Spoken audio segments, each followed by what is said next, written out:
नमस्कार। मरीज हमारे पास आज आया, बोलते हैं डॉक्टर साहब अच्छी दवाई लिख दो। अच्छी दवाई लिख दो मतलब हम क्या अभी गलत दवाई लिख रहे थे, गंदी लिख रहे थे, तो हल्की डोज की लिख रहे थे क्या? मतलब ऐसे बहुत आते हैं भी, सबसे अच्छी दवाई लिखना सर, जल्दी आराम आ जाए।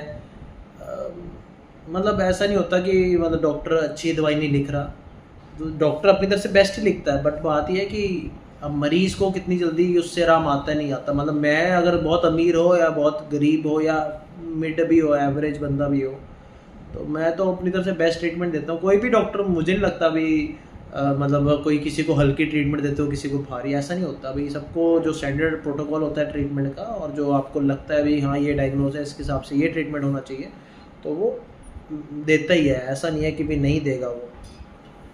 तो ये बात है। और मतलब तो मरीज़ को भी नहीं पूछना चाहिए भी हाँ जी सर बेस्ट दो, ये दो वो दो। डॉक्टर तरफ से बेस्ट ही कर रहा होता है।